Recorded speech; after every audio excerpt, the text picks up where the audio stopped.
Hey guys, Martin here. I'm currently editing the video you're just away to watch, and we just hit 100 subscribers on YouTube, and I just want to say thank you guys so much. I know 100 doesn't sound like a big number in terms of successful YouTube channels, but it is a huge milestone for us, and thank you guys so much. If you haven't subscribed yet, check out the video, and if you like it, hit that button. Anyway, let's get on with it. Enjoy the Glasgow Witches.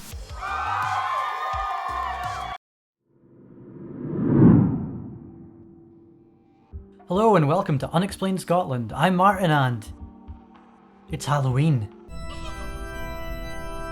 And when I say Halloween, what is the first thing that comes to mind? No, not that. No, not that. Not that. No, definitely not that. That's right. Witches. And let me ask you this. Where are witches from? The answer is all over. Every culture has witches or some sort of variation on it. But when I asked that, chances are the first thing that came to mind was Salem, Massachusetts. And with good reason. It was the home of the most famous witch trials in history. Hundreds of men and women were accused of the crime of witchcraft, 30 were convicted and 19 were brutally executed. But what if I told you we had our own witch trials right here in Glasgow?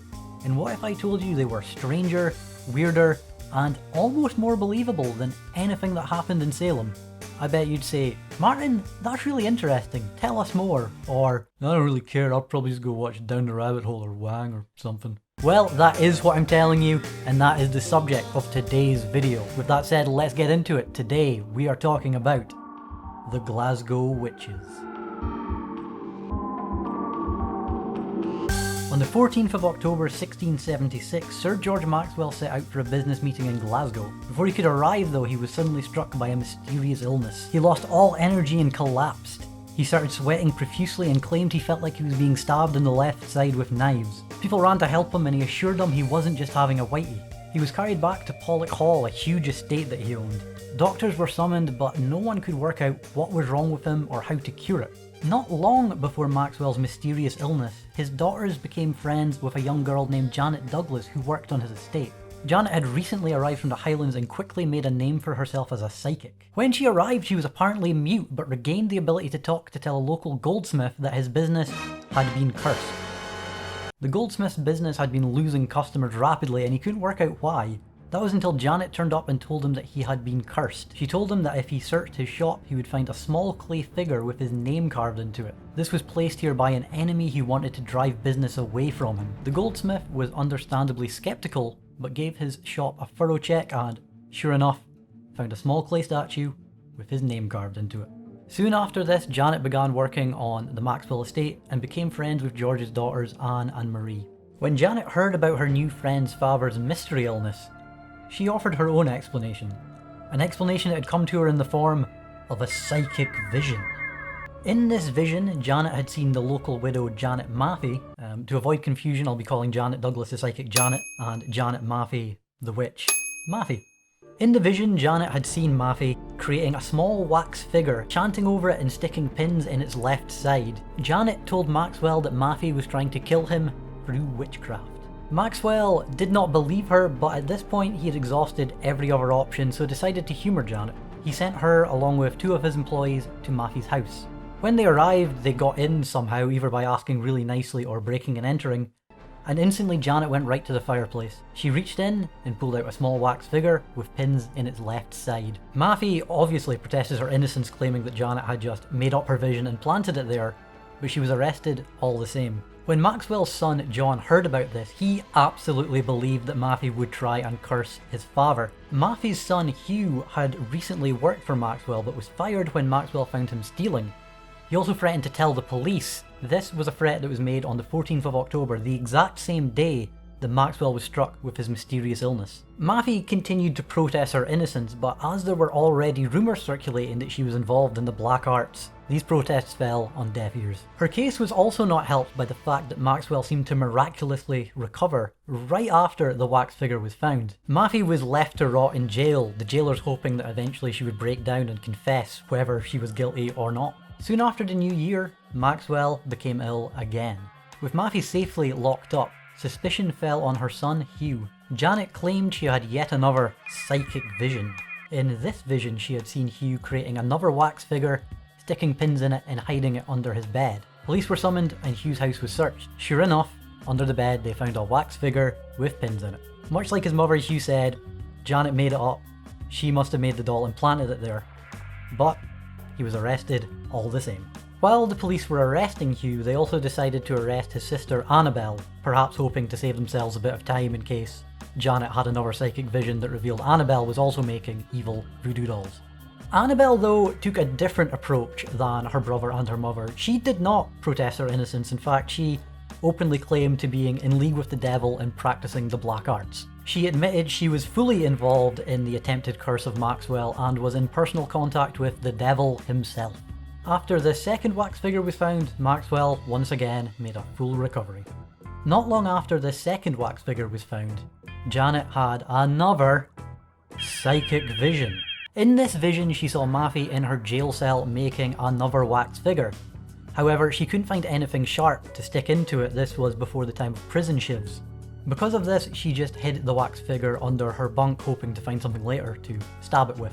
The police were told and they searched her cell, and sure enough, under her bunk, they found a wax figure.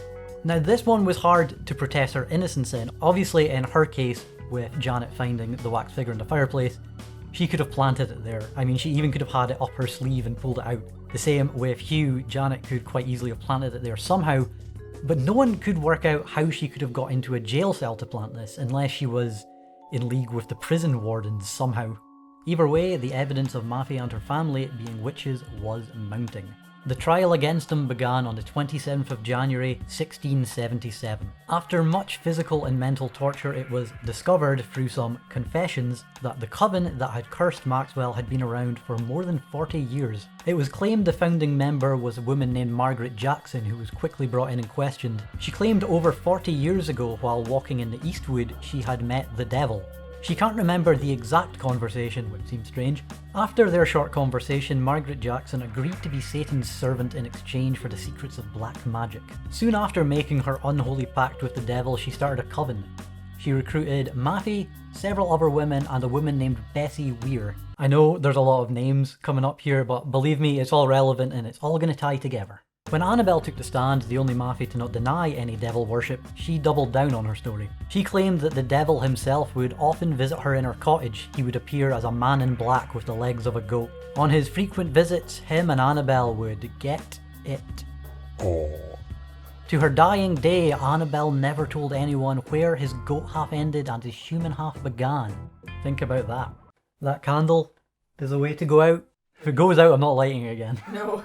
During Hugh's time on the stand, he claimed that after the first Max Wax attack failed, that Bessie Weir turned up to his house and claimed that the Master wanted him to make a second figure and finish the job. Satan? This was the figure that was found under his bed. Hugh said that the devil had promised him revenge on Maxwell, and that was the reason behind his involvement in witchcraft. As more members of the coven were named and arrested, some protested their innocence, some didn't, but either way, they were all found guilty and put to death. All except Annabelle. This is strange, as Annabelle was the only one to not initially deny involvement in witchcraft. She was also the most outspoken about her relationship with Satan. Who knows, perhaps her goat-legged former lover worked some dark magic and got her a pardon. Janet, whose supernatural powers were responsible for putting all these people to their deaths, also ended up in jail herself. Soon after the trial ended, the Maffey family disowned Janet, perhaps worried that her supernatural abilities would lead to her being accused of witchcraft and themselves by association. Janet was arrested in Edinburgh after using her supposed powers to incite and excite a mob. During her time in jail, she granted an interview to the author George Hicks. After the interview, Hicks totally believed everything Janet had to say. He believed in her psychic visions and her supernatural powers, totally. The only parts of her story he doubted, though, was 1, that she was ever mute, and 2, that she was from the Highlands. According to Hicks, she spoke too well for either of those things to be true. Bit of a weird diss on the Highlanders. Hicks believed it was far more likely that Janet was the illegitimate child of someone in high society, a theory that gained a lot of credibility when she was suddenly and unexpectedly freed from jail. After she was freed, she was never heard from again. Janet being bailed out of prison by an anonymous father or mother in high society and just keeping a low profile for the rest of her life is the generally accepted theory, but there are some other ideas. There's a theory that after she got out of jail, she actually went to Salem and was involved in the Salem witch trials.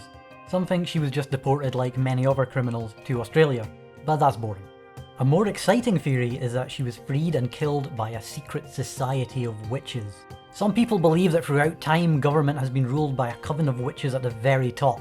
Could she have been freed and sacrificed by these witches as punishment for bringing attention to their covens? This may sound silly, but it would explain why Annabelle, the most outspoken witch, was freed. As usual though, I have my own hot take on this one. Is it possible that Janet was indeed freed by a secret society, but not an evil one? Could she have been freed by a team of people who, back in the 1600s, used their strange supernatural powers to fight evil? As 1600s X-Men? Probably not, but it would make a good movie. Vote me Hollywood. Thanks so much for watching, guys. I really wanted to do a special story for Halloween, and I think we can all agree that story was certainly special.